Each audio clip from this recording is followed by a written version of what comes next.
Hello, everybody, and welcome into Blue Jays Today, where tonight, this evening, folks, we got one hell of a live stream for you guys. There's been a lot of updates in the Toronto Blue Jays free agency world. The stove is hot.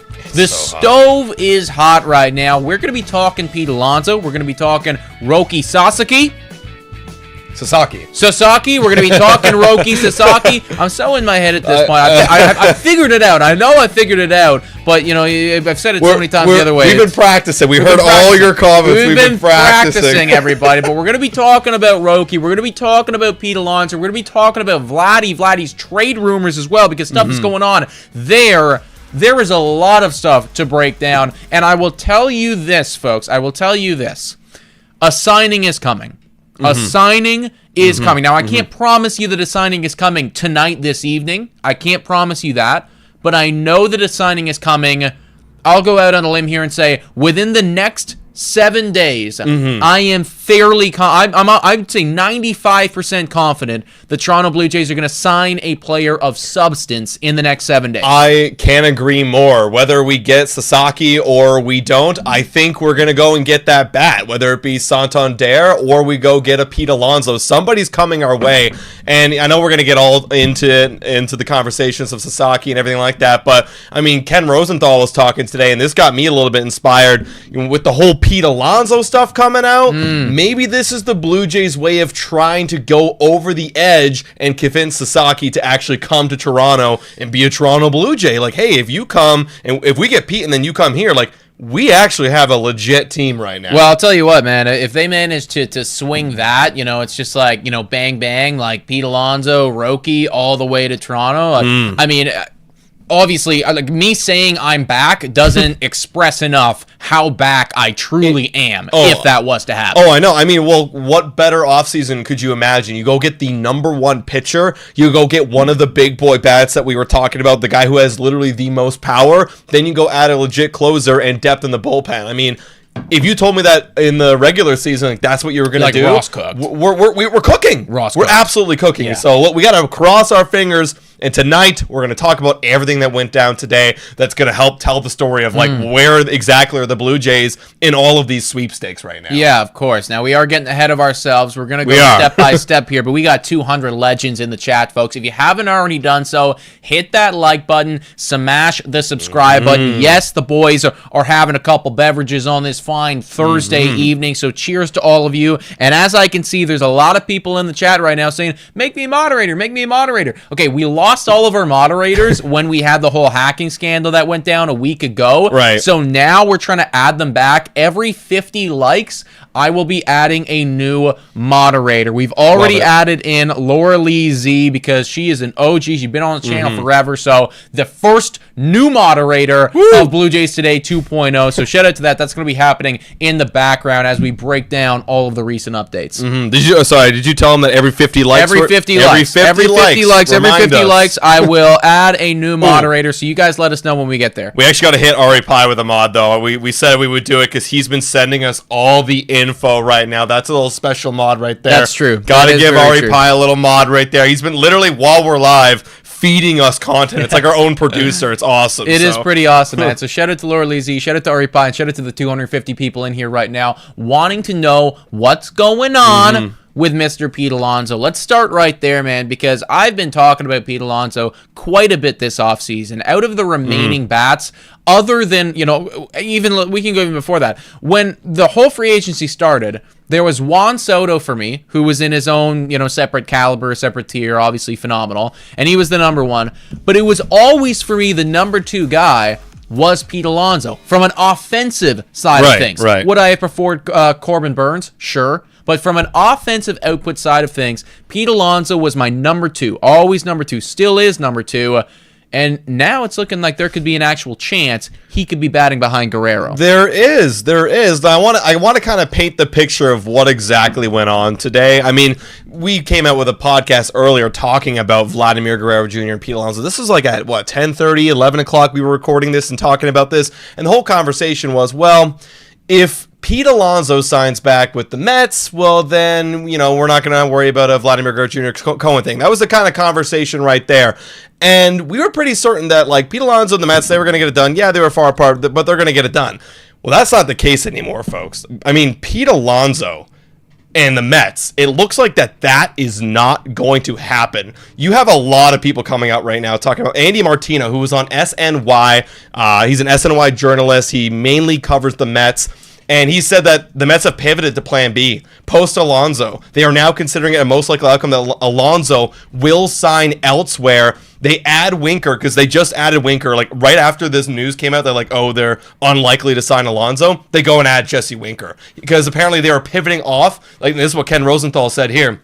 They were going to pivot off Alonso when they felt like they couldn't get the deal done, and they were going to offer a contract to somebody else, and the first person take it, then they're off of Alonso. So Winker took it. He's back, and now Pete Alonso is expected to go elsewhere. Yeah. And that's what's getting me excited because, and this is what we'll talk about right now, you had Ken Rosenthal also coming out saying Alonso's market heating up with 3 teams, including the Toronto Blue Jays, who engaged in discussions for the power hitting first baseman, league sources said. Yes. This is reputable. Does this mean anything to you, Nick? Does this have some weight right now? It means a lot of stuff to me. Massive shout out here, by the way, to the fact that we did smash 69 likes. Wow. And Daniela Castro donated a couple bucks right there. Let's go. And she was the second mod Let's of the go. evening. So W's in the chat, guys. We are 20 likes away from putting a third moderator on this stream, and it's anybody's guess who's it going to be. Now, 12 hours ago, the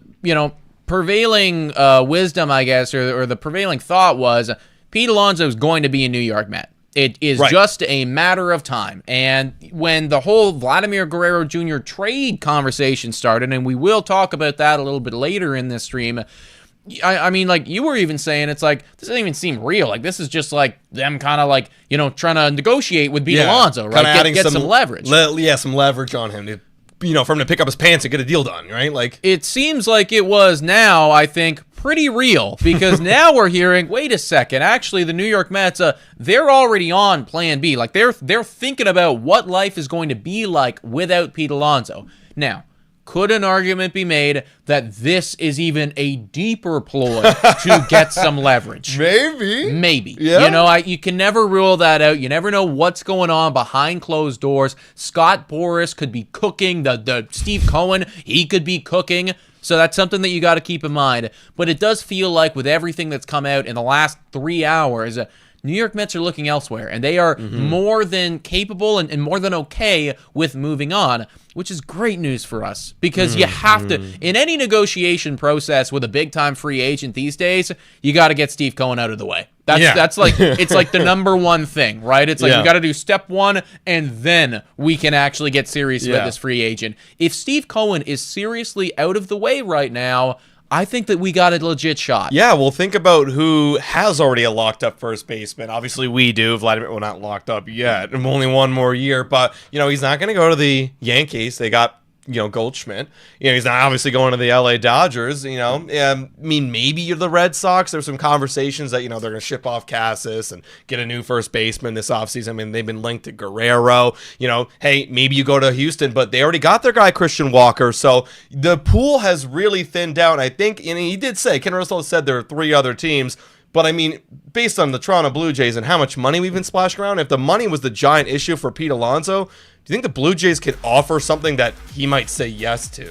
I am going to answer that right after we shout out Eton right here. $279 donation saying, you guys missed my first donation. Oh, my Massive bad. apologies. Massive apologies. I will scroll back and I will find that, Eton. But thank you very much for donating and everybody who's coming in here, subscribing right now, donating, the love. It's again, we are all the way back after the hacking scandal, and it's so good to be back with all of you guys. Eton with his first donation, just saying, how is it going? I'd say pretty good, especially if we can end up, locking down one of Pete Alonso or one of Sasaki. There you go. Sasaki. Fucking it. Dude, it's like, it's ingrained, let me tell you, this is a little bit off topic. Let me tell you a little story right here. It was in grade 7. Okay? And, in grade 7, you're sitting around, we have our science textbook out, right? We're reading, and you know how, in school, it's like, oh, you read this paragraph, right, you read that paragraph, whatever. So I'm reading the science paragraph, and we're learning about organisms.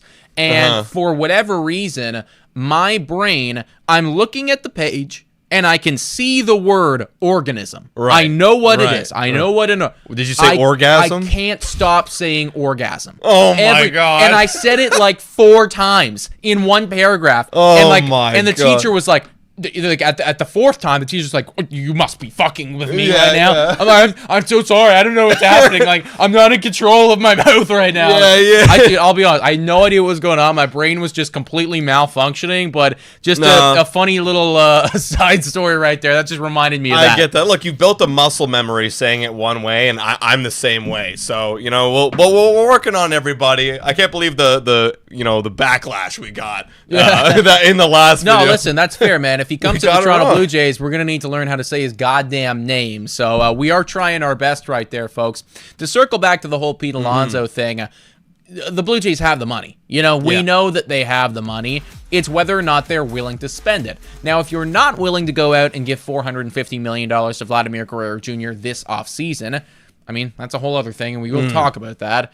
I do think that bringing in Pete Alonso is a pretty damn good option. I should also point out to everyone, there's a little bit of a contingency plan involved in that. Right. If you do miss out on extending Guerrero next offseason, which nobody wants, right? Okay, Vladdy should stay, and it has come out that even if they go out and they bring in Pete Alonso, they're still going to be looking at locking down Guerrero, which is what they should do. But it does provide you just that tiny little bit of insurance where it's like, okay, you know what? We're still going to have a guy in the middle of the lineup. We're still going to have a first baseman at the very least. For sure. Real quick shout out to Brock Ford right here with a 499 dono saying, I know it isn't going to happen, but is there any chance we get Alonso and Santander? I mean, we can get into Fantasyland a little bit later, Brock. That'd be pretty fun. Yes. But thank you so much for that dono, and shout out to Nick for subscribing. I mean, look. Possibly. Like, we could possibly get it done, like Alonso and a Santander / Profar. But going back to Pete Alonso and the whole signing and like extending to 2026, like, that's probably a good contingency plan to have. Is he a Vladimir Guerrero Jr.? No, he's not a Vladimir Guerrero Jr. type of level, but he's definitely a good, solid guy. What I'm really focused on is how impactful bringing a Pete Alonso is going to be for next year. I mean, I've been saying this for a long time. This is the final dance, and if you want to bring in some bats, Pete Alonso's the perfect bat. It's not like he's on any decline right now. This guy hit, 40-something home runs? How many home runs did he hit last year? So last year he hit 34, which was the lowest amount of his career. Pretty much every year after that, like, I think if you average it out, he's a 40 home run guy. Maybe I'll take that back then. Maybe he is on the downswing. But regardless, I still think he's got great home run potential. But adding him for next year just increases the power in this lineup, the depth in this lineup. Maybe you go out another bat. Maybe you get a Profar. Who knows? And then you go and you can actually compete next year a little bit. Our rotation is still built very strong. The bullpen is looking decent right now. I mean, there was a projection for bullpen. I think it was like WAR plus or something with bullpen arms, and or ERA plus. We were like 11th in baseball projected based on our bullpen right now, which is a big step up from 29. So yeah, this next season would be very good.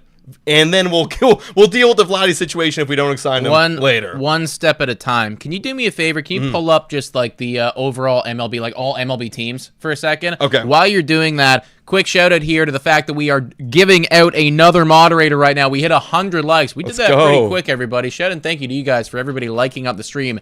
Every 50 likes, we are having a new moderator added, and I did have to give one here to Dulcimerist for not only pointing out that we hit 100 likes, but if you can believe it or not, Dulcimerist actually emailed us privately on our new email, giving us a whole breakdown of why he should or should not be a moderator, and other people who maybe should or should not be moderators. So you got to respect it. Yeah, and you know what? If I were to there's obviously a lot of people who I still remember from the OG days, but I still remember Dulcimerist from like early 2021 when we were doing live streams.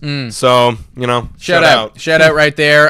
30 more likes and we'll give out another moderator right there, guys. 400 people in here. If you haven't already done so, hit the like, smash the subscribe button. Now, the reason that I asked you to pull up these 30 teams right now is because we're going to do a little detective work here. Okay. Toronto Blue Jays are one of 3 teams in on Pete Alonso. Now, we know the New York Mets are not in it. I think we're pretty sure the New York Yankees are not in it. Yeah. That's pretty much all we fucking know. Right, you know? right. We don't know who the other two mystery teams are right now. Right. If somebody else has come, if somebody recently has come out here and said who those other two teams are, please let us know. Tweet at us or what have you.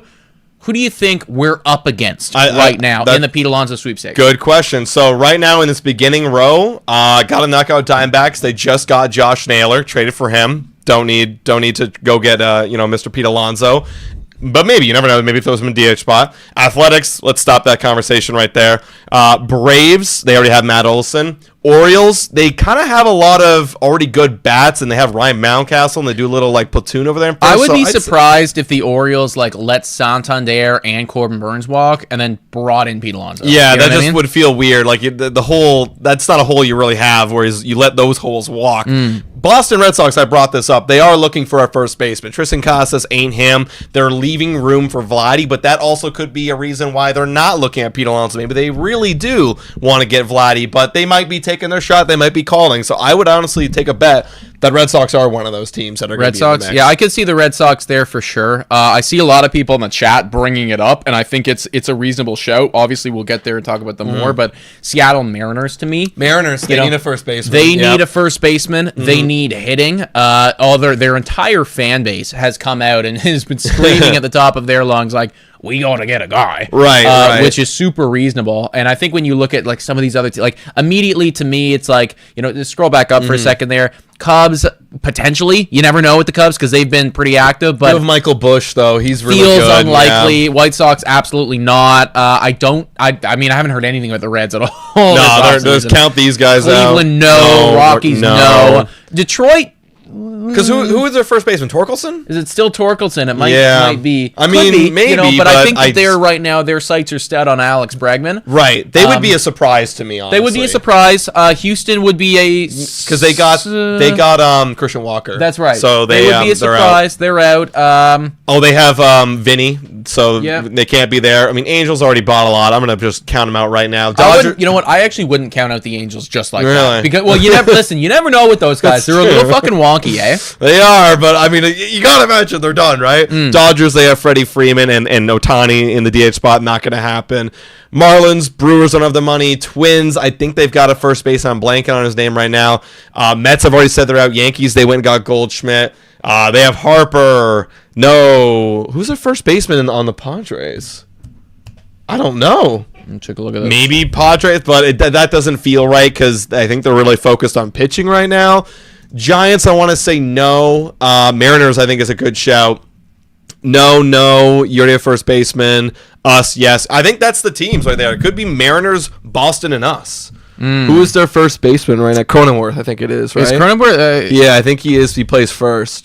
Yeah, he's like a platoon kind of guy. Yeah, he's the first baseman. Well, he's not great, so I mean, it's possible that they could be in on it. But yeah, if I had to guess, I would think the Red Sox are here. I do think the Mariners for sure. They should definitely be there. You could see the Padres. And then obviously us, maybe Texas too. Focal plays the same Texas, possibly. Maybe. You're right. They did trade Lowe away. I think the one thing that makes it kind of difficult to really lock in who we think it's going to be is the fact that you could justify just having Pete Alonso be your DH, right? And that kind of opens the door for a bunch of other teams too. It's okay, yeah, you have because think about it, us.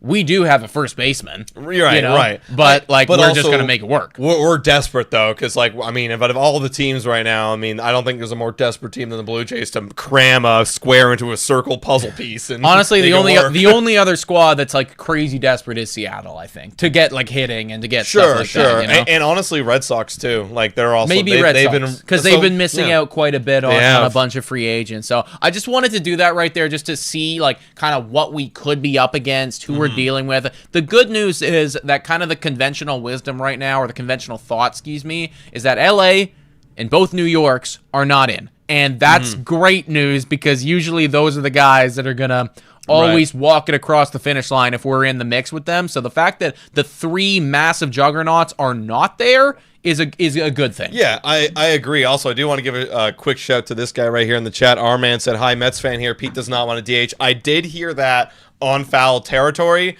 You can move Vladdy over to third. That is an option that they have been flirting with. And I think also, too, if you tell Pete, hey, Pete, you're going to DH 2 of 6 games or 1 of 5 games, I don't think he'd be opposed if he's getting he'll paid get over it with his $30 million a year. He can suck it up for a little bit right there. I think that'll be perfectly fine.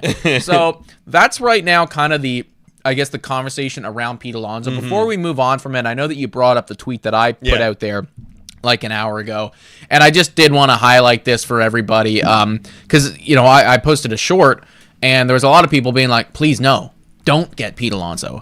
And I'll be honest, I'm shocked by that. I'm genuinely shocked by don't that. get a guy that hits more home runs than anybody on our team. No. Yeah. The biggest problem with it, and this is why he's been like my number 2 hitter free agent the whole time, and now is the number 1 free agent for me. The biggest problem on the Toronto Blue Jays in the last 2 years has been we do not have power and we cannot drive in runs. Right. Runners in scoring position. Yeah. That is legit. Like, if you had to lay out this guy's skill tree, like where his skills are, those are the 2 best skills that he possesses. Clutch and power, we've been missing that a lot. His career numbers, when it comes to runners in scoring position, he's got a 911 OPS, a slugging well over 500, an on base closing in on the 400 mark.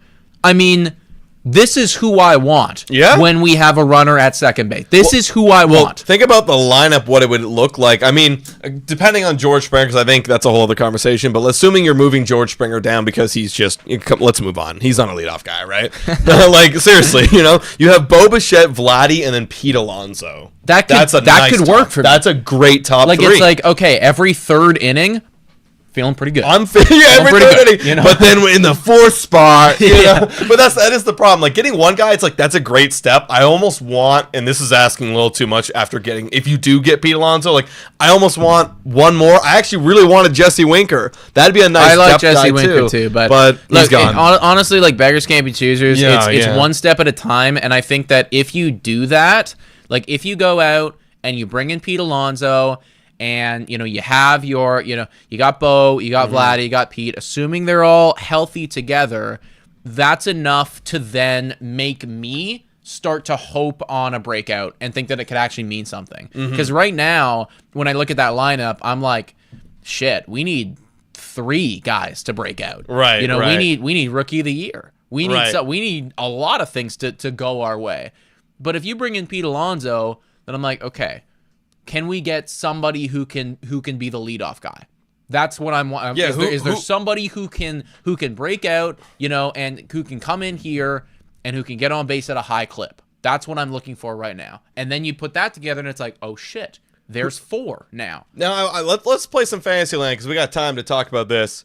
Who is, or I guess better way to phrase it, who are the candidates to be the leadoff player? I don't think there are candidates. I think it's Bo Bichette. Yeah, I think that they're going to try to convince themselves that Springer is still a candidate and an option. I swear to God. But I mean, there's only one candidate right now for me, and it is Bo Bichette. And honestly, I mean, like, that's a scary place to be too, because it's not like Bo had a great year last year either, right? I mean, we just are hoping and projecting that he is going to get back to where he was. But when we had Joe Siddle on this podcast, if you guys haven't seen it already, still holds up after a month. Highly recommend go click on that video, because Joe Siddle's just fucking amazing. But he put it very simply. Like, why are we trying to big brain all this shit? Let's get our best hitters and have them come up to the plate as many times as possible. Yeah. We got 2 really good hitters. It's Bo and Vlad. Yeah, listen, when we had Semien, Springer, Bo, Vlad, like, we had the luxury, and Teoscar Hernandez, Lourdes Gurriel Jr., Randall Grichuk, Alejandro Kirk when he was elite. Like, we had the luxury to play and move guys around. We don't have that luxury anymore. Let's get them up as much as possible, right? Agreed. Shout out to Javid with the $5 dono right there, saying, glad to see the cuties back after the hack. Is there actually a chance we even sign anyone, or are we just all kidding ourselves? Love you, Gossip Girl. Shout out to you. Thank you very much for the donation. W's in the chat for that. I mean, I started off this stream by saying, like, I'm fairly confident in the next 7 days you're going to see a Toronto Blue Jays signing of substance. I think so. Yeah. Not just a rando, but like of substance. Now, I can't assure you that it will be Sasaki. I can't assure you that it's going to be Alonso, but I think somebody of substance is going to come here in the next 7 days with everything that we're hearing. Like, we're just in on too many guys to miss on everyone. I know. We're in on fucking all of them. Look, at one point, you gotta land somebody, and I would, at this point, be pretty confident that it's going to be either Roki Sasaki, or Sasaki, excuse me, sorry. I literally, every time I say his name now, I have to catch myself. I know, man. Pete Alonso or Anthony Santander. We are going to get one. If we don't, I know nothing. I really do know nothing, man. Shout out to Mr. Julius with the $5 dono saying Alonso is, just went away, who I want when there are runners in scoring position and Vladdy gets intentionally walked.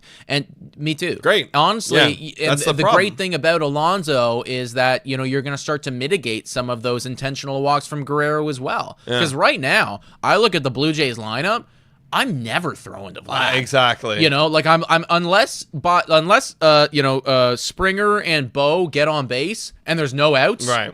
I'm not throwing to Vladimir Guerrero Jr. It's the same argument happened with the Yankees last year when it's like once the Soto got on, or let's say he got out, like just walk Judge. Who cares? Right. After that, there was nobody. Also, real quick shout out to I think it's Jennifer. My screen kind of gets cut off right here, saying it's a little fox.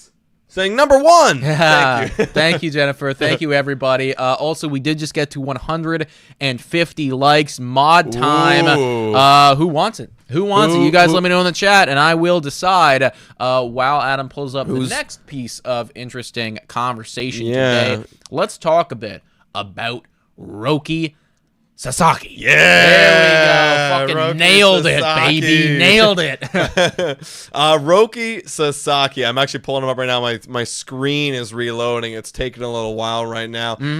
This was a fun little nugget. Obviously, okay, first before I get into this nugget, what we know so far about Roki Sasaki is that he's still kind of weighing in. It's just weighing his options right now. And teams are going out trying to look for international signing money, right? Now, this is something interesting that I actually learned today. You learn something new every day about this stuff. You can only trade for up to $250,000 of that bonus pool money per trade. So effectively, he said to everybody, well, if you want to get 60% more, then that's a good case for it looks a lot better. Well, Jays have $6 million, so if you trade for 60% more, you're looking at $3.5 million. It's like 10 trades. Yeah, that's a lot of trades, right? Trades. So realistically, in a next week, how many? Unless you see just like you're selling off the entire farm system, I don't think that's going to really play a major fact. I think maybe there might be a couple trades. Yeah, but realistically, a lot of teams aren't going to be just shipping off their international signing bonus pool money because everybody wants international free agents, right? And then I'm just giving up for free unless you're getting something good in return. So I just wanted to comment on that before getting to this. So that was kind of the last little update. This update, I think, was pretty fun. This was actually a phone conversation that Tyler Glasnow had with his agent, who is also Roki Sasaki's agent, right? This was, shout out to Foul Territory. They make great content. And I took this one little snippet. Glasnow said what he heard from Roki Sasaki is that I heard he likes the Blue Jays a lot. Now, let me tell you, in this quote, in this whole clip here, he says he does like the Padres and that he likes the talent on the Dodgers, but he also said he really likes the Blue Jays a lot. That's the only thing that matters. We got a really, and no one else got a really. Okay. Well, and you know what? We were talking about it on Bad for Baseball this morning. Like, he's down to 3 finalists for a reason, in my opinion. And, I know that it feels like sometimes that the Toronto Blue Jays just continuously get lumped in with all of these other squads as the finalists or as the favorites or as whatever, what have you. But there's a reason for it. We are getting close. They're not outright lying to us. Like, Roki's not sitting there being like, let's just fucking throw the Jays in there. No, I mean, like, he likes us at least a bit. That's a real thing. Now, is it enough to get him across the finish line? Time will tell. But I do think that, like there is legitimate reasons for him to want to come here. He is weighing all the options right now. And I mean, I'm not saying that it's going to completely move the needle, but if they did want to go out there and, get him an extra $250,000, at the very least, you're showing a commitment to him. And I think that might go a long way. So just all food for thought. And like I brought up earlier, I really think a big part of this is like, if you do go get Pete Alonso, that's what pushes you a little bit further. It's not just like, well, what was the big ding for the Blue Jays? Oh, we're a losing team. Imagine if the Blue Jays went out and won 90 games last year. We wouldn't be talking about this team like we're talking about them right now. Obviously, the things might have gone differently in this free agency. But if you won 90 games, I mean, who doesn't say the Blue Jays? Everyone's saying that would be a weird fit, a.k.a. Ken Rosenthal, because of how much we've missed out on free agents, how unlucky we've been, and how bad our team has been. If we were a good team, you go get all these good guys like Pete Alonso, we stack up, well, why not us? Yeah. We've had success in the past. You can sell them on the vision for the future, maybe. I mean, actually, I don't know if you can sell them on the vision for the future. Well, look, but you got your work cut out for you, right? I mean, I see people in the chat saying, why would he pick us over the Dodgers? I get it, man. Like, the Dodgers are an easy sell. Ross has got to cook. It's not, like, again, we are playing from behind the 8 ball with all of these guys having only won 74 games last year. That's always going to be this way, but we are a finalist, and he is going to make his decision very soon, and there's a reason that we're a finalist. Now, before we continue, I do need to pick a moderator for 150 likes, so I'm scrolling. 1 second. We're scrolling. Oh, wow. We're scrolling. Lots of people want it. it. Scrolling. Random action. And Trick Shot Boys, you are a moderator. There Adding we you as go. moderator right now. Welcome in, dude. When we get up to 200 likes, we will pick a new one as well. Every 50 likes, we're making a new moderator on the chat. So thank you so much for everybody for tuning in so far and becoming moderators, helping clean up the Blue Jays Today community. I love it. I love it. Also, guys, while we're taking this minor break, I want to give a quick shout out to our mailbag. It's in the description. Click the link down there. It leads you to a Google form. If you have a question, a burning question, submit it in our mailbag. We'll have an opportunity in this stream to pull up some of your questions and answer them with your name appearing right here on the channel. Vladimir Guerrero Jr. pulling some strings saying, I play for the Blue Jays. You want to be a moderator, Vladdy? See, the problem with you, Vladdy, is that when we're live during the games, how are you going to come in here and moderate? Exactly. We need people who are going to be active in this community. That's Listen, right. You're going to be on the field hitting home runs in front of Pete Alonso. So, dude, nothing would. I think what my dreams would actually come true if, like, real Vladimir Guerrero Jr. was just in our live chat, being like, boys, I'm sending this to deep left center field. Watch first pitch, I'm swinging, and then he does it. I mean, you saw. I hate to bring this up because it's I guess trauma for me, but you saw AJ Brown on the sideline of the football game on the weekend reading a fucking book. Oh, right. So I mean, who knows, man? Like sometimes these athletes are like they're in and they're out, and then he came on the field and started cooking us. Yeah, so, fair enough. You never know, man. Fair enough, guys. All right, now let's give a real quick transition right here over to Vladimir Guerrero Jr. because a lot of this news, with Pete Alonso is linked directly to Vladimir Guerrero Jr. Like a lot of the same conversations, right? Bob Nightingale, right, has come out here and kind of poured some cold water on the whole idea that Vladimir Guerrero Jr. would be getting traded to the New York Mets. So he comes out here and he says this: if the Blue Jays signed Pete Alonso, Vladimir Guerrero Jr. could return back to third base, which is what we said earlier in this live stream, while giving the Blue Jays insurance if Guerrero departs as a free agent in 2025, which is what we also said in this live stream. And here's the big quote right here. They have no intention of trading Guerrero now. Now, that quote went all over the internet because just yesterday we were going, oh my God, there's a big package, potentially being offered to the Jays for Guerrero. Are they listening in? Are they considering it?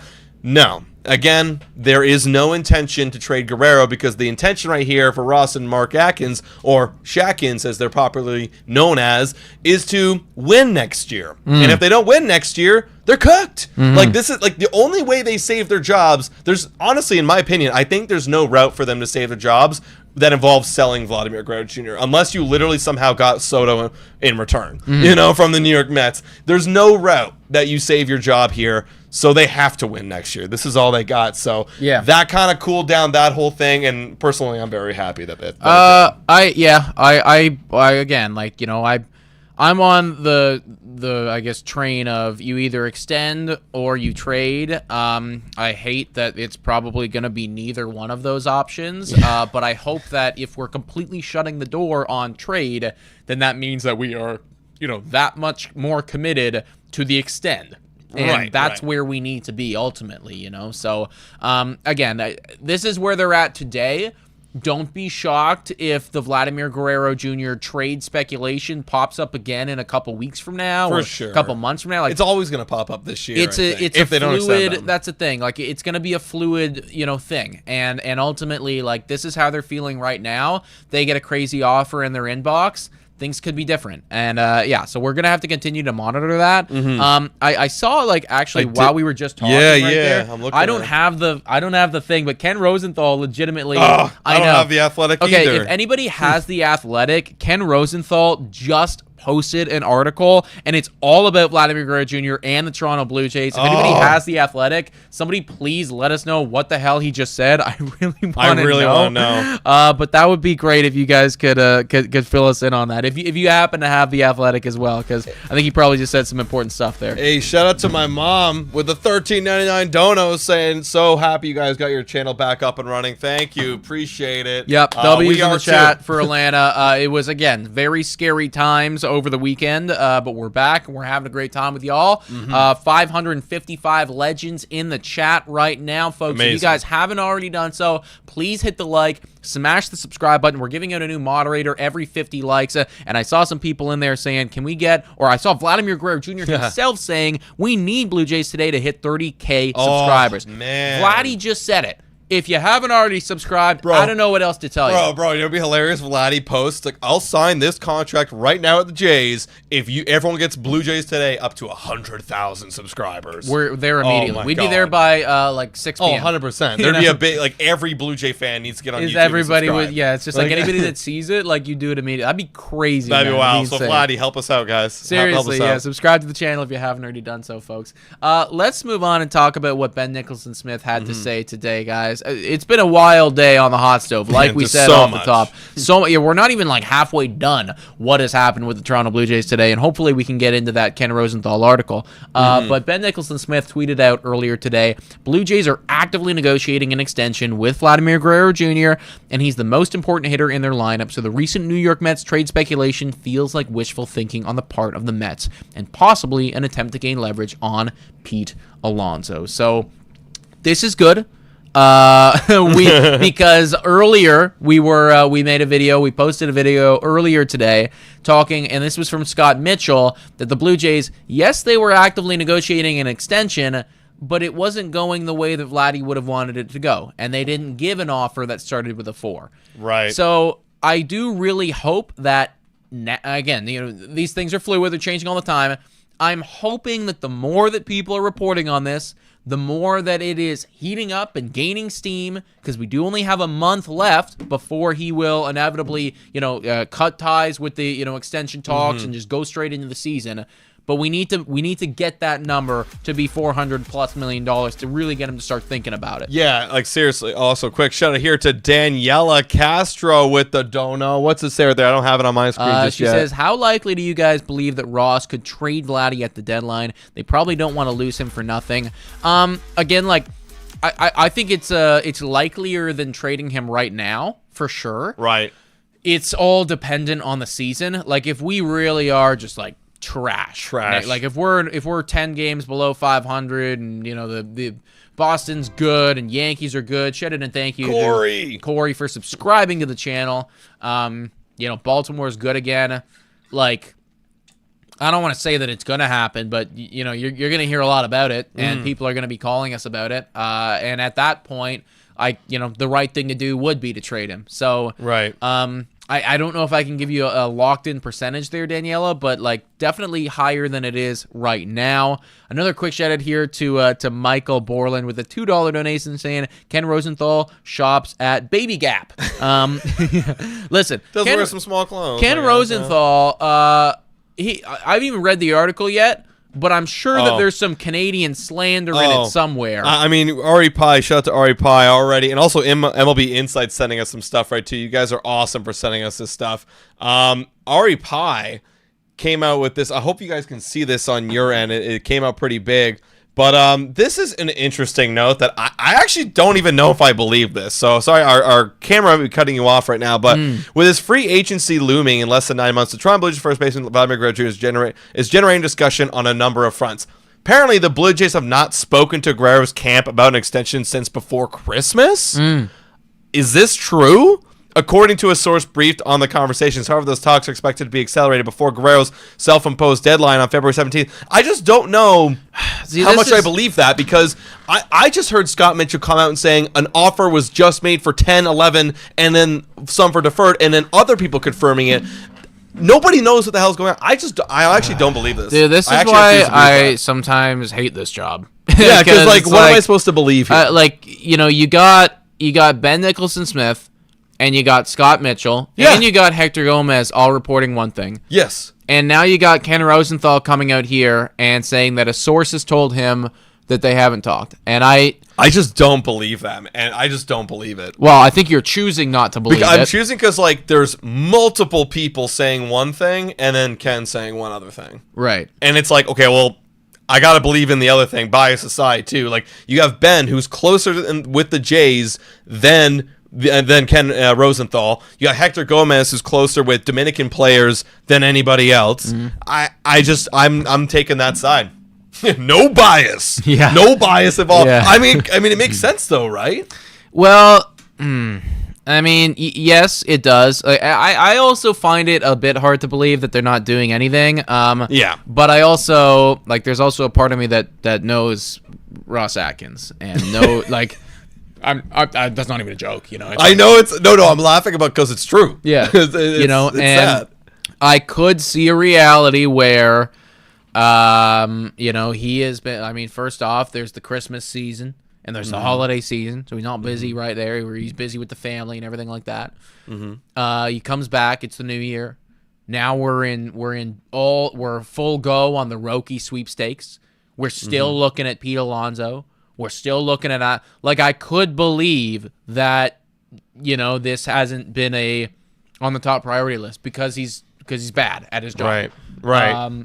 For that reason you. alone, you know what I mean? It's I hear you. Anybody with a brain is obviously talking to Guerrero nonstop because we got to get this shit done. Yeah. But it's Ross. Yeah. So look, that's the only the only thing that I'm maybe could buy into what Ken Rosenthal's saying there. I hear you. I think it is mod time, so we're gonna mod another person right here on this live stream. And while that's happening, who wants to be a moderator? While that's happening, Dennis Lynn, sources tell The Athletic. So is he from The Athletic? Let me just take a quick little peek. He's the Padres writer from The Athletic. Okay, brace yourselves, everybody, because Roki Sasaki asked for this signing, and it happened. The Padres have agreed to a deal with free agent catcher Martin Maldonado. Sources tell The Athletic, which a lot of y'all are saying in the chat. That is what Roki asked for, or speculating, I guess. I'm not confirming this because this is the first time I'm hearing this, but a lot of people right now are telling me that's what he's asking for. Ari Pai told me that's what he's asking for.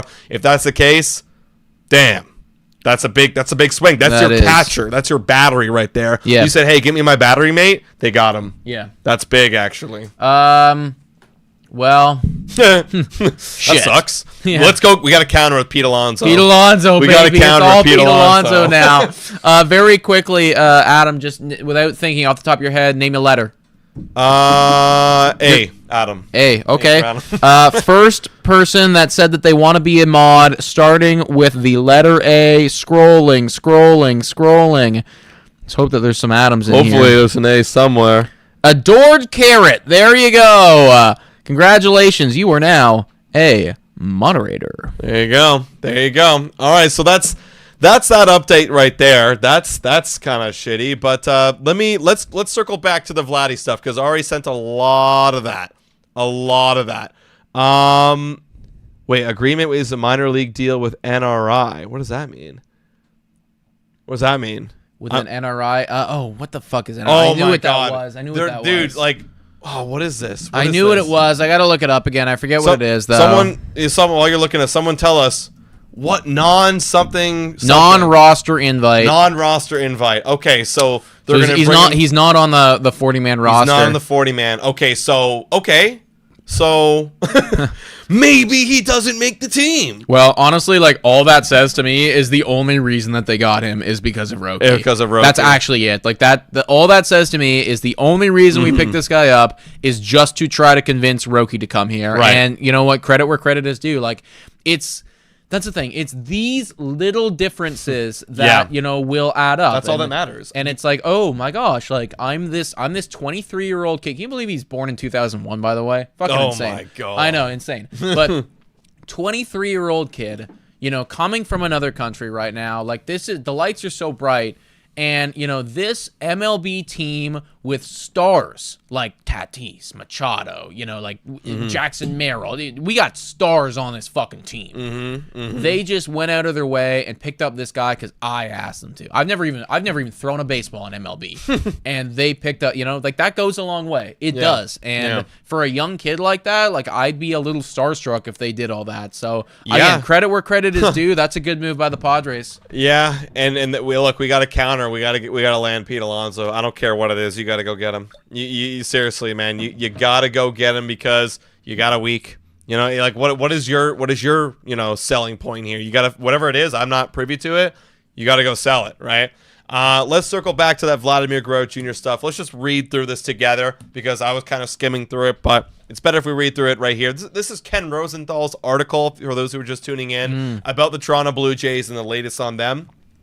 He says, with the Jays, a team that has been desperate to make a major move. Yeah, that's true. Over the past 2 seasons, Alonso perhaps could negotiate a deal closer to the extension he rejected from the Mets in June 2023. According to New York Post, the Mets' 7-year, $158 million offer would have included his final year of arbitration, which turned out to be worth $20.5 million. So in new money, Alonso effectively turned down 6 years and $137.5. Okay, so he's suggesting the Jays could do a 6-year deal, $137.5 with Pete Alonso.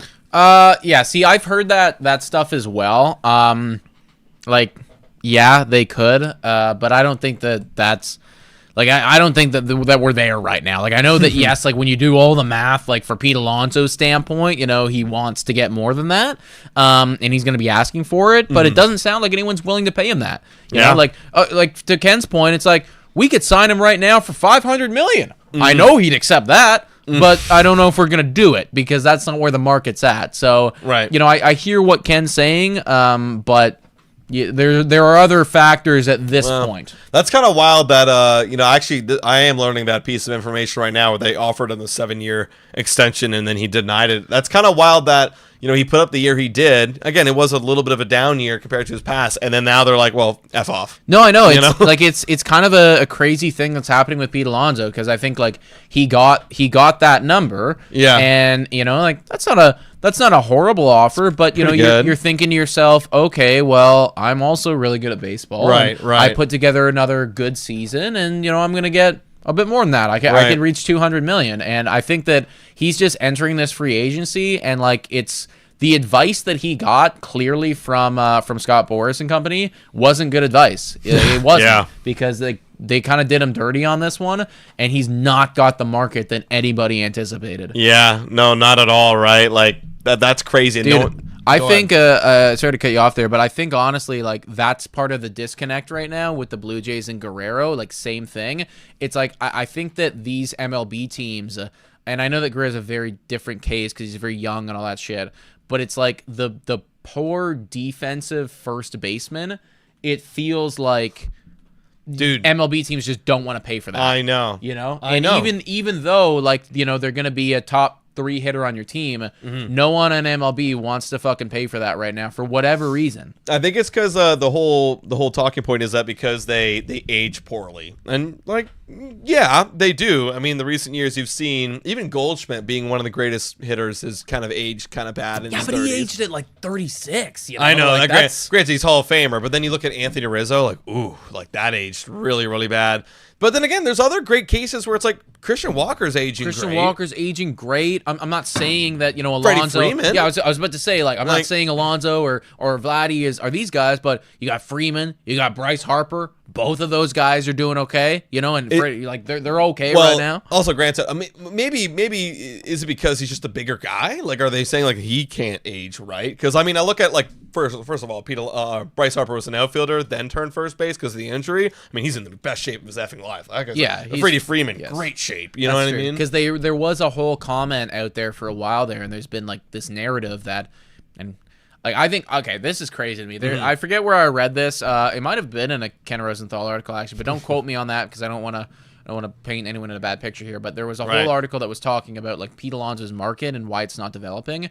And there was an executive that came out and was saying that he's not an athlete. He's not a defender. That's the direct quote. I remember that. Yeah. And that actually just blew me away. Like I will be the first one to, come out and talk about somebody's conditioning and say that, maybe it needs to be better here and there. But to say that Pete Alonso is not an athlete is actually just fucking disrespectful. Like, that's just legitimate. Like, first off, you're false. You're wrong. He hit 50 home runs in his rookie year. Like, that's just not true. Hey, what are you talking about? But like, that to me is just like so disrespectful. And if that's if that's the way that they are looking at him, I can understand why he's not getting the money he wants. But and that could also be similar case to Guerrero too, right? It's right, like if you know that Ross Atkins loves his defense and loves, like he wants you to be Dalton Varsho out there. He wants you to be flying all over the fucking place. And okay, Dalton Varsho is more athletic than Guerrero. Right. Everyone can agree on that.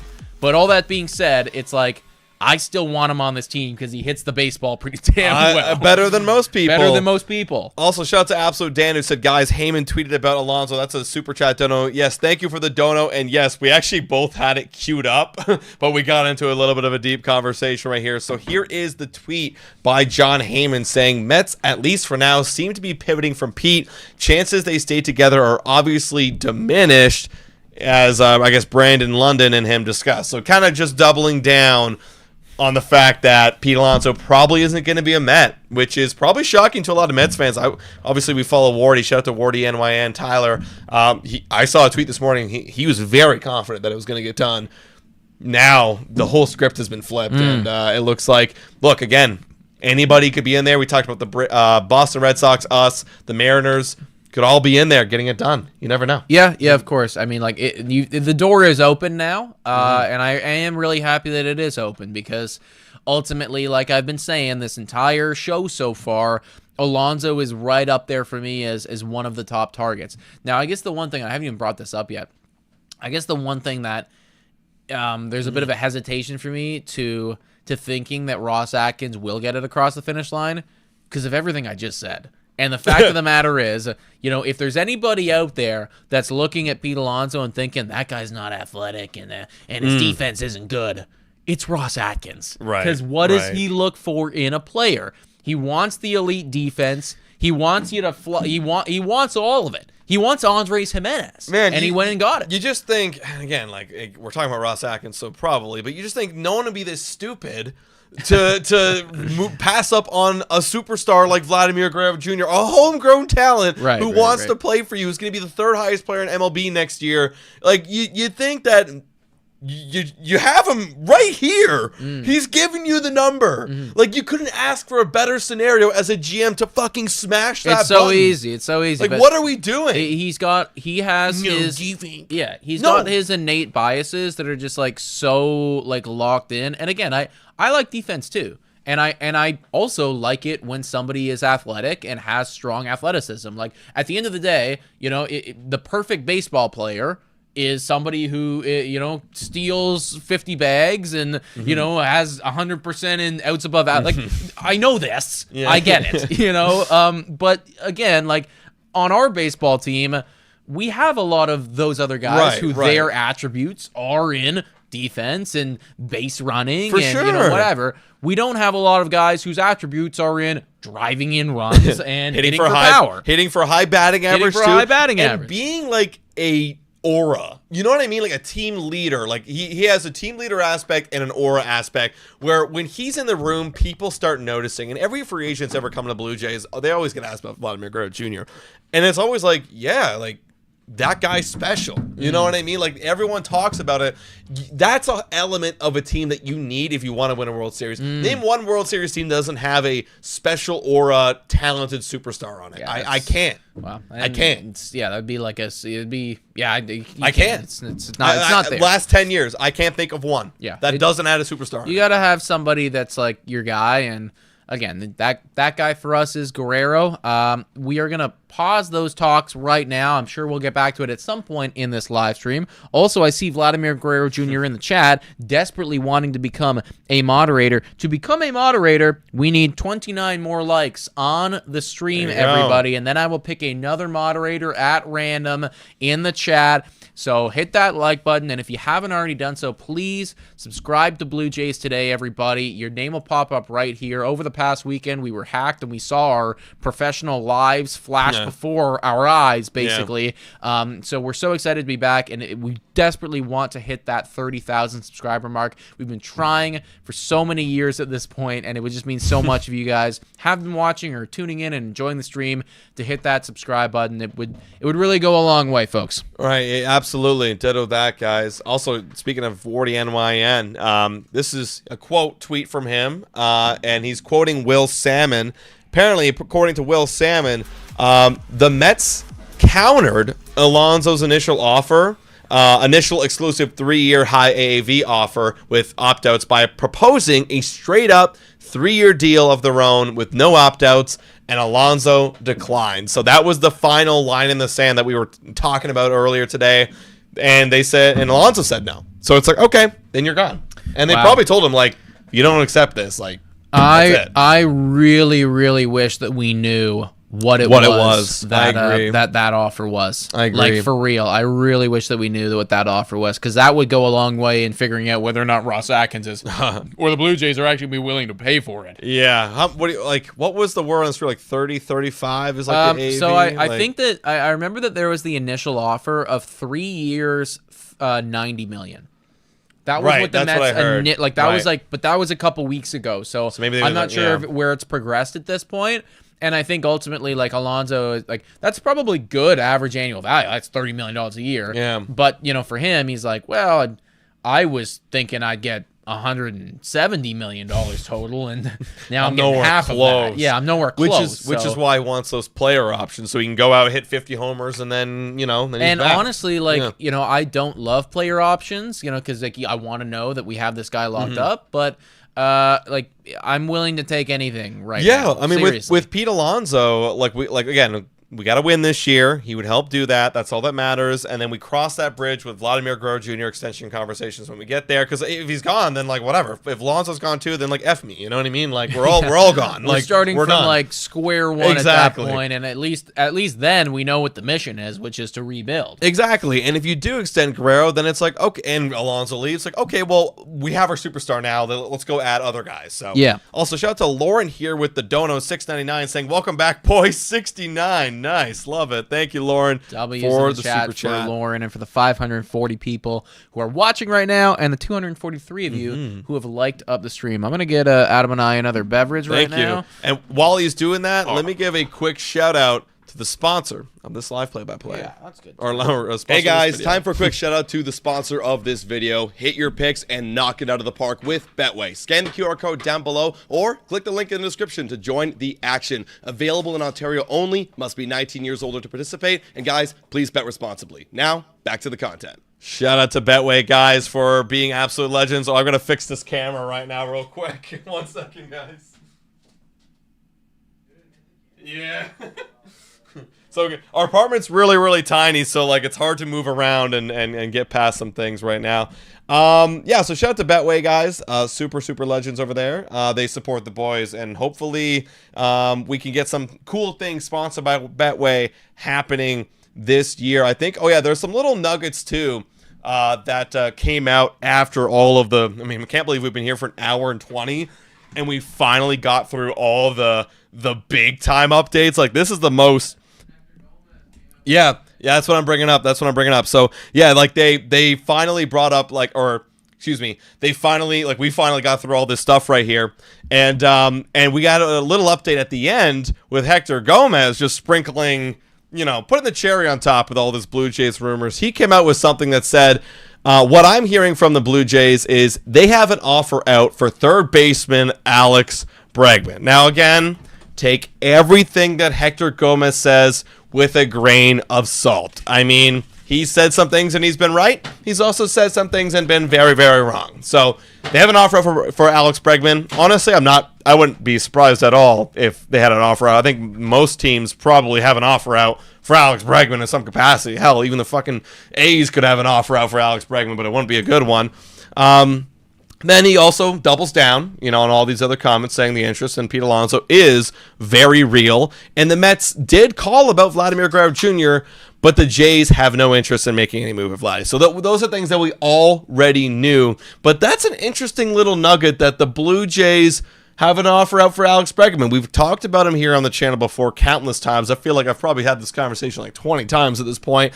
Alex Bregman is a guy different than Pete Alonso because he's looking for a longer deal and a lot more money, but the point still stands. Bringing in Alex Bregman is great for this upcoming year, and I guess you could argue great for at least the intermediate future, like 2 to 4 years, because eventually you have to expect that the fall off will be coming, but at that point, who cares? We have nobody on the books past 2027. Well, 2 guys on the books. It's Barrios and it's Yariel Rodriguez. So we have literally just those guys, and getting Alex Bregman, thank you, sir, it doesn't really matter. And all we're trying to do is just get the good value now. So for me, getting Alex Bregman is an absolute option. I don't care if it ages bad because, hell, in 4 years we could be bad, and at least we have Alex Bregman to cheer for. Yeah, I do. Like, the more that I think about it, like when we started this free agency thing, like I was kind of spoiled and taking shit for granted, and I was like, oh, I don't want Alex Bregman. Yeah, that guy's gonna age bad. Me too. Fuck it. Exactly. Dude, at the end of the day, like, that guy would be batting in front of Guerrero, probably. And, if somebody can, in his career, he's been incredible at getting on base. We need people to get on base. We need people to hit home runs. We also need people to get on base, because not all people do that in this Toronto Blue Jays lineup either. So, yeah, I mean, Bregman across the board would be phenomenal. It also isn't as much of a headache either, moving people around. It's like Pete Alonso, you bring in Pete Alonso. Okay, well, now Vladdy's got to be third base. And, again, right. How we only watched him play third base, like 10 games last year? Not even 10 games, and then before that, he was like 21 years old. Yes. or 20 or whatever. I can't promise you that is going to end well. You'd hope that it does, but who knows, right? Like, Guerrero could end up with 20 errors next year, and is like, oh, Jesus, how did this happen, right? Well, that's the we put it on ourselves. Bregman, you bring him in, and, well, it's a pretty easy fit. He immediately goes there, and he could win a Gold Glove for you, right? So, I think, like, again, just in terms of a fit for the team, it makes a lot of sense. And I've also said this, too. I was actually on Sportsnet Fan 590, which, by the way, Adam's going to be on later this evening, everybody, roughly 9 o'clock this evening. If you guys want to tune into the radio, listen to those boys. They're phenomenal. Adam's going to tune in and give his 2 cents for a little bit right there. Yeah. But I was on the radio talking to those guys, and I was just saying, it's like, Santander makes a lot of sense. We haven't even brought him up this podcast. But Santander we're about to, makes a lot of sense. Pete Alonso, I love Pete Alonso. But just in terms of the type of player that I know Ross Atkins really likes, you're a veteran, you're a guy who's been around the block, who's had postseason experience, you're a guy who is incredible defensively speaking, and you're a guy who doesn't rely on power to still be a good hitter. All of that is Alex Bregman. Absolutely. And, I mean, just to respond to a comment here, Will is saying, really, you don't mind if Alex Bregman's contract ages? I call BS because simply no one thinks who cares about Springer. Here's the difference. We are supposed to be winning with George Springer. Alex Bregman, we just need to be winning now, right? We have to cross that bridge when we get there. Like, sure, if you extend Guerrero, then we can have that conversation about Alex Bregman aging. But as of right now, our immediate future in 2027, which is, let's say that's, obviously it's 2 years from now, 3 years from now, whenever he's playing for the Jays, maybe then his decline starts happening. But if we don't have Vladdy, we're not winning. You know what I'm saying? And we have nobody on the books. So for me, that's what I mean, right? Like, again, if we sign Guerrero, then we might have a problem, right? If we sign Alonso and Bregman, then we might have a problem. But we're not in that situation right now. We're in a different situation. Also, I see Vladimir Guerrero Jr. in the chat begging, pleading to be a moderator. It wouldn't be fair for me or for Adam to show, to come out here and not do it at random. So I've decided to leave it up to the people here. Okay, yeah. I put a poll in the chat. I think it's mod time now. Yeah, it is mod time. Should we make Vladimir Guerrero Jr. a moderator? It's up to the people now, Vlad, or else it's going to have to be up to random, That's the only fair way. I'm trying to be as fair as possible here, guys. And while that's happening, while that poll is going, everybody, we did get a quick little update right here. This is from Buster. I think it's Buster Only ESPN. Yeah, Buster Only, about Anthony Santander. So, kind of circling all the way back to Pete Alonso. When the Pete Alonso stuff came out, about the Mets not being interested in bringing him back and that they've pivoted to other options, one of them being Jesse Winker. Well, now we're hearing that they're going and showing interest in Anthony Santander, that I personally haven't heard that they have been interested in Santander because they were in on Soto and then they're talking about Alonso. This is the first time I'm hearing about them looking at Anthony Santander. This is interesting now because with they're out on Alonso, well, that now enters them into the conversation of Anthony Santander, which we have been in hopefully long conversations with him for the last month or so about a contract here, which we were speculating like 4 years, 3 years. He wants a 5-year. And then he started coming out saying, I want a shorter term deal. We don't really know exactly what the deal is right now, but point being, there's some more competition for Anthony Santander. That's the update right there. What are your thoughts on that? Well, we knew there was always going to be competition. Like, honestly, at this point, I think that the Toronto Blue Jays have put their offers out there, and they're kind of waiting and seeing what's going on. And I think Anthony Santander is waiting and seeing as well. Now, I imagine that similar to Pete Alonso, he's got good offers, not great offers. And I think that honestly that's kind of a bad thing for the Toronto Blue Jays because you've been in this mix with him basically since free agency started, right? And it's clear that your best offer, the one that you're at right now, isn't good enough for him to jump on and to sign with, right? Is Steve Cohen's better? Probably, right? If he really wants him, probably. Right. So, I mean, yeah, that's not a great update in any That's probably the one negative update of all of today, really. It's not good. But, you got to I'm holding out hope that we are going to get somebody of substance. I do believe that. I think that with everyone, like, who did we list off today? Santander, Bregman, Alonso, Roki Sasaki. Right. Those are the 4, best free agents remaining. We're in on all of them. We're finalists on all of them.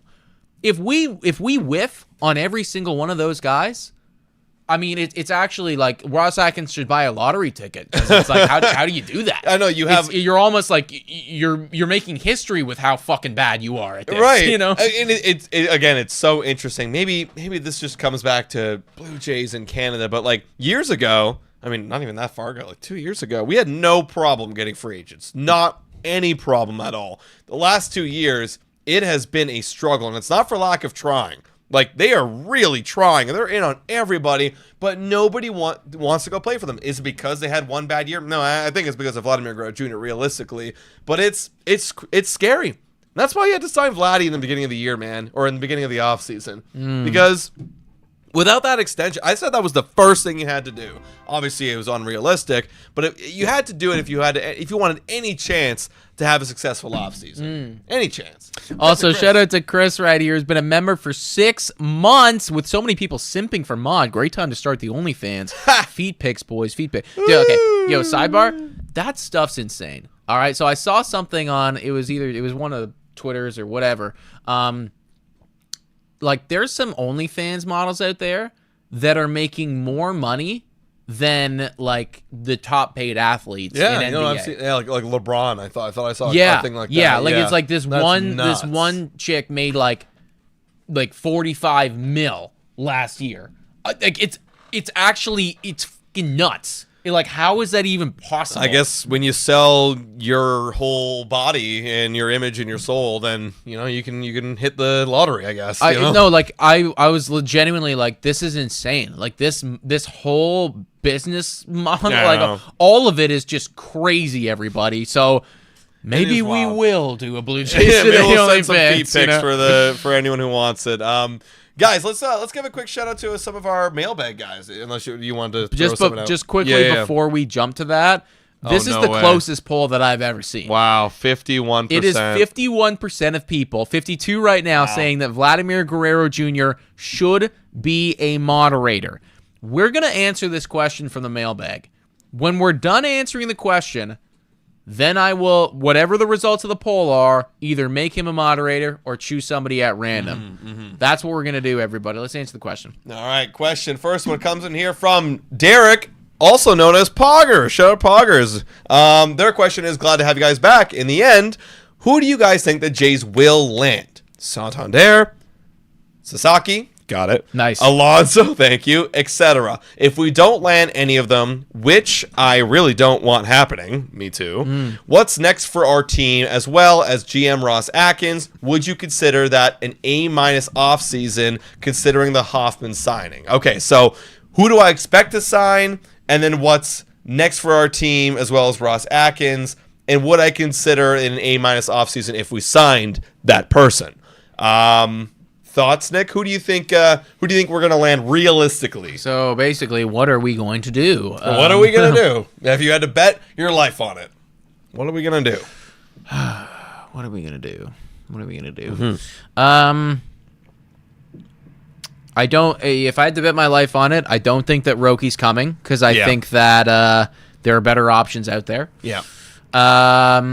It changes all the time, man. Like every day it changes. I'll be honest. If I genuinely had to bet my life, and the reason that I got to bet my life on this is because this is like, I think that it all checks out. It all adds up to me.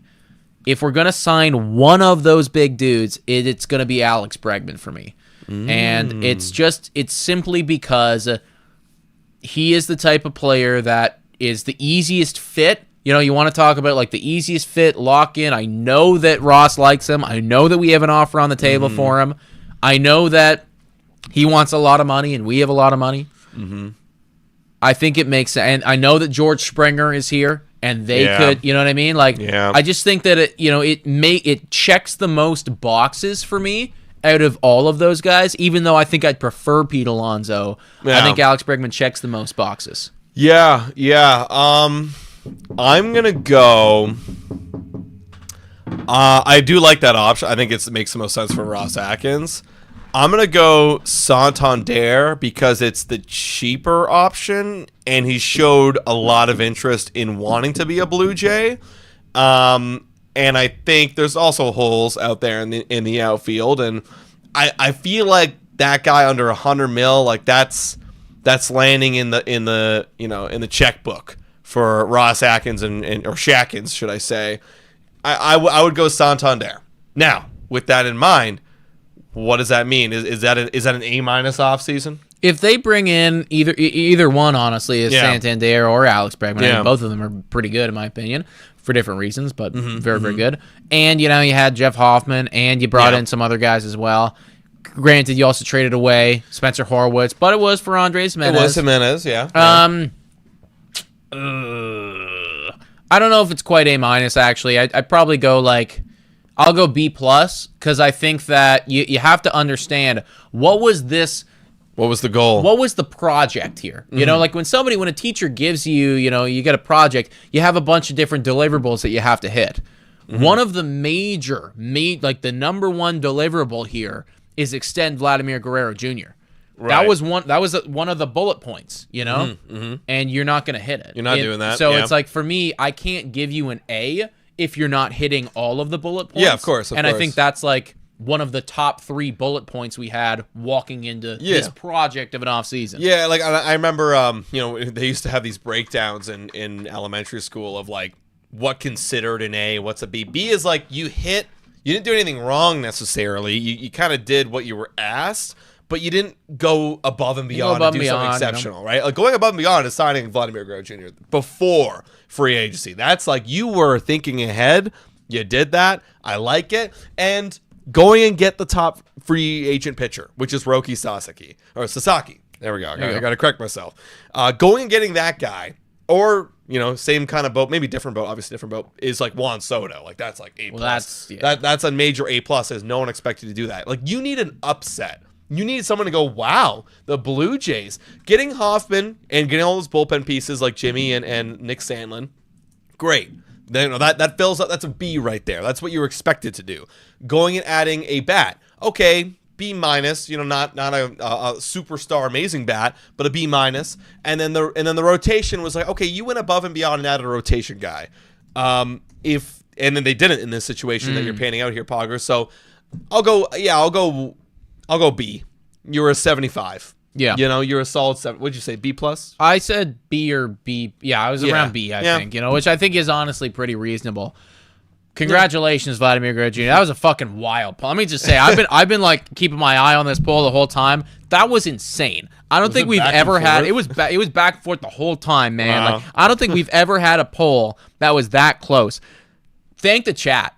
Thank the community. Thank the chat. Wow. They gave it to you. You're a moderator. If they didn't give it to you there, I was gonna say if we get up to 450 likes to signify, you signing for 450, I'd make you a mod. Right. But yeah, thank the chat. They, you, I guess clearly you're, what was I gonna say? You're, loved, beloved. Well, you're definitely beloved, but like your campaign is the word that I was looking for right there. Was a good one, and you convinced everybody. Before we move on to the other, another question right here, Nick Alberga, a friend of ours, friend of the channel, friend of the Nation Network guys, so Blue Jays Nation, all those stuff. Phenomenal human being, great content that he makes for the Toronto Maple Leafs. He doesn't give a fuck. Does not give a fuck, and I do appreciate it. He came out with this, and he has been. Let me put it this way: Nick Alberga is a big cynic. He's a big. Cynical told him that in person, I told him that in person. So I'll say that out loud. I'll say that with my whole chest. All right. He is a cynic,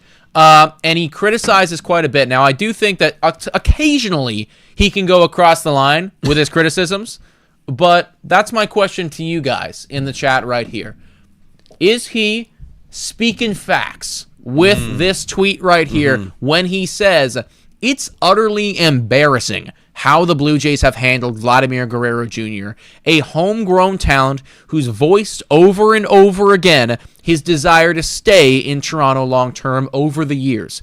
Despicable. Period. Fire Atkins and Shapiro and start the next chapter already. Is he speaking facts, or is he is he going over the top? Okay. I will actually I'll push back a little bit here, Nick, because who also brought it was Joe Siddle that brought this up, and I also thought about this too, but my fan of me didn't want to believe it, but I do believe it.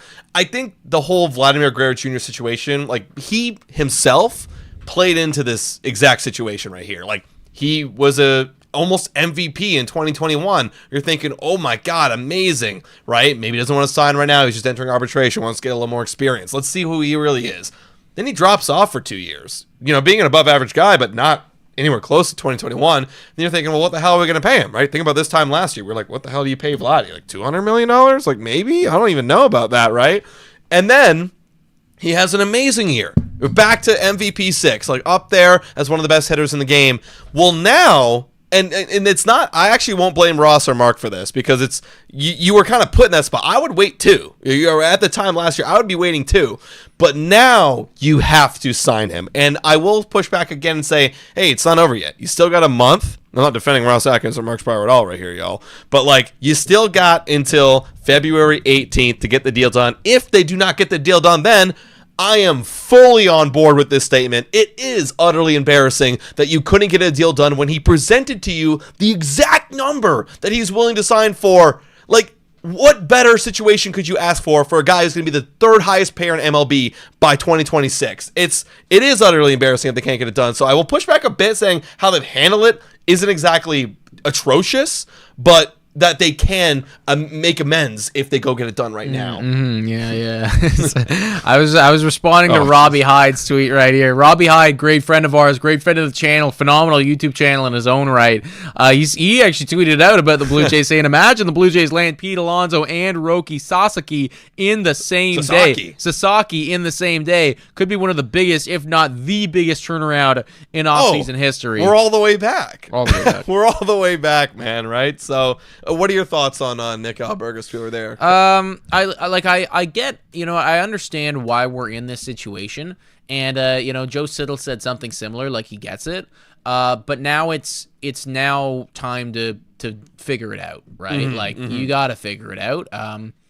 He had a great year last year. He had a great year, and it's time to adjust. So I still remember when and shout out to my football team for being so well managed. I remember when we had the Green Bay Packers had a whole plan. They draft Jordan Love first. Nobody understands what they're doing. They draft Jordan Love first in the first round. Everyone's like, "What the fuck are you doing?" And clearly the plan was to move on. But then Aaron Rodgers wins MVP, and this isn't what we planned, but we have to pivot. So they give Aaron Rodgers a bunch of money, and he wins MVP again. So look. You might have had an idea what was happening last year. He just had a great season. Right. Now you have to pay for it, folks. That's just the reality of the situation. I understand why we're here right now, but it would be a complete mismanagement if you don't rectify it, in the following year. Yeah. Is what I'm trying to say. Yeah. No, I mean, that's exactly, right? This is the time to make it done. Like you waited last offseason to see what he did it. Now go pay him. Right? Exactly. Like we're not waiting. The thing, it's like that was like the whole test season of like, all right, this is what it is. This is what we're doing here. Yeah. Now you got to pay him money. Yeah. So that's that. That's on Vladimir Guerrero Jr. I'm looking at some more stuff right here. I thought I saw something that had some like spice to it. It didn't actually have any spice to it. It was just kind of.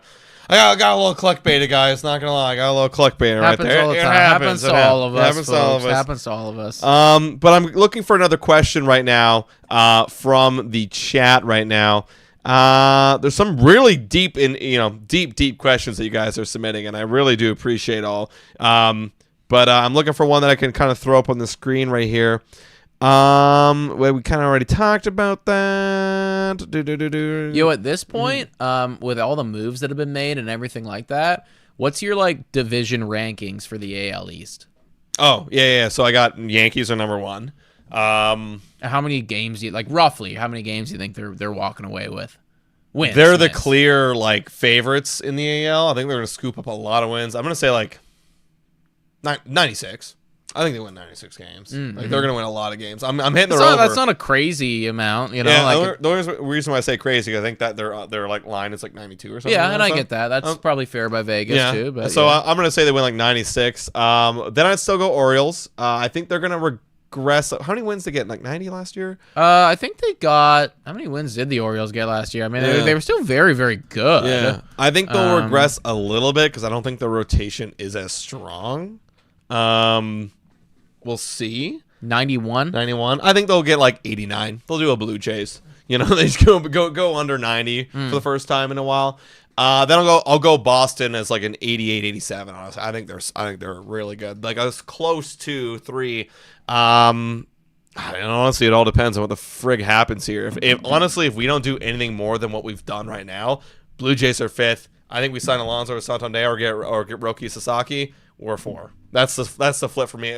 Tampa Bay, they're getting back. We kind of forget about them a lot, and rightfully so.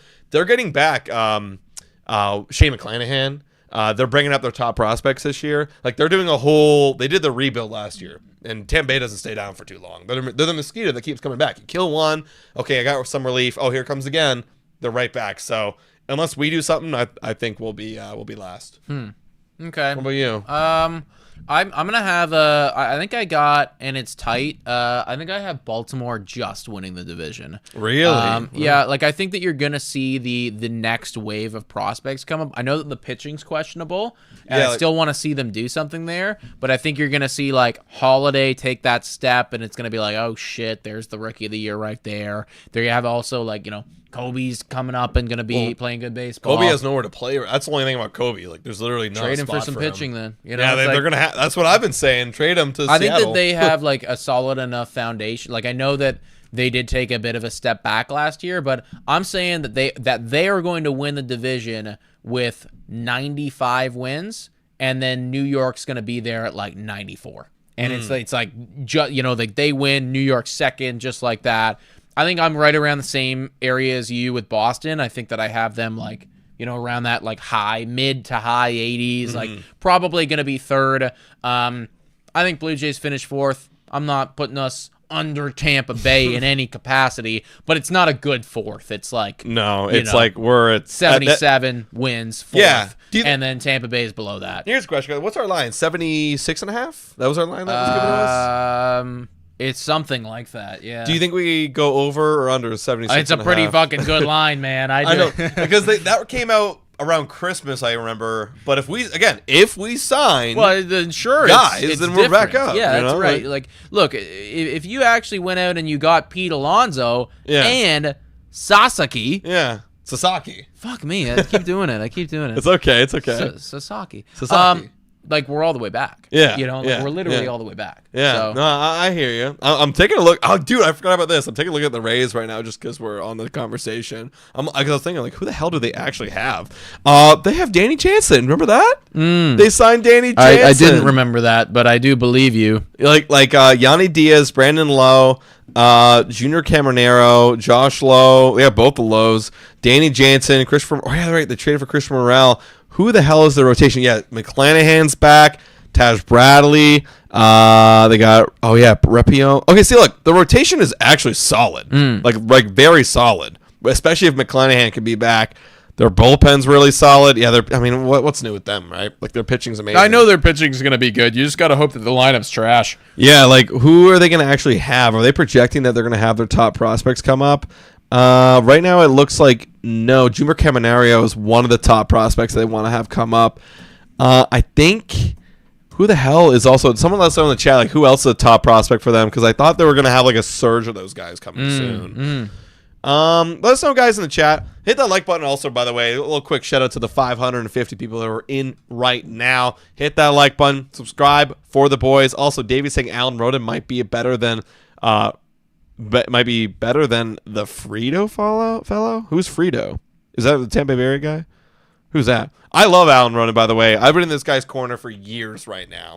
I've been waiting for some Alan Roden right now. I've been waiting for some Alan Roden. Also, yeah, speaking of liking and subscribing, guys, we're very close to 27.9 thousand subscribers. So if you guys haven't already done so, please subscribe to the channel. If we can get up to 28,000 subscribers, that would feel very, very good. So if you're enjoying the stream at all, you're enjoying the commentary, or you've been in here for a while and you just haven't clicked the button, it does mean a lot. We do this full time, and it actually literally helps out with financials. Yeah, it helps us put food on the table. Also, speaking of, I'm taking a vacation to Portugal in like a month from now. Everybody, these SOBs, all right. They literally, like, my flight is for the 19th of February. It's all locked in. Everything's good. Going with my girlfriend, and then all of a sudden the airliner's just like, oh, actually, we're going 3 days later. Sorry. So now I have to get. I'm trying to fight them to get a refund all of today. Fighting these guys to get a refund, and then I'm gonna have to get a new flight, which is gonna cost significantly more money. It is such a headache. And point being, subscribing would help, because I'm out like several $100 now. Yeah, so. we got to get some help for the boys right now. Actually, speaking of like just you guys and the community in general, this is a question that came from Tom Knitter. Not really about the Toronto Blue Jays, but about Blue Jays today, saying, do we plan on going to a game this season and inviting us to join you? It was so fun. We did it a few years ago. Yeah, we do plan on doing some special events around the Rogers Center. We're hoping, again, we're talking about financials.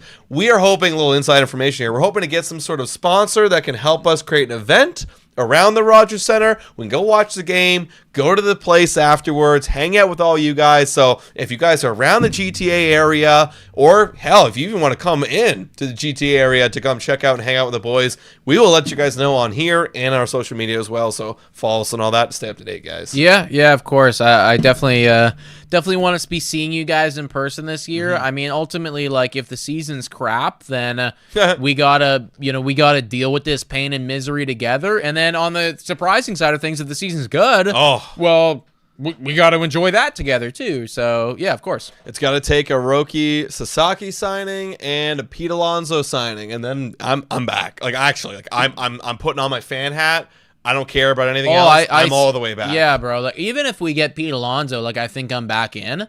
You know, because I can start to. Rotation. Well, that's the thing. I can start to convince myself that it's like, well, rotation is going to bounce back a bit, and then it's like we've upgraded the bullpen. That's looking good, and now really what we're looking for is the Bo Bichette bounce back. Yeah.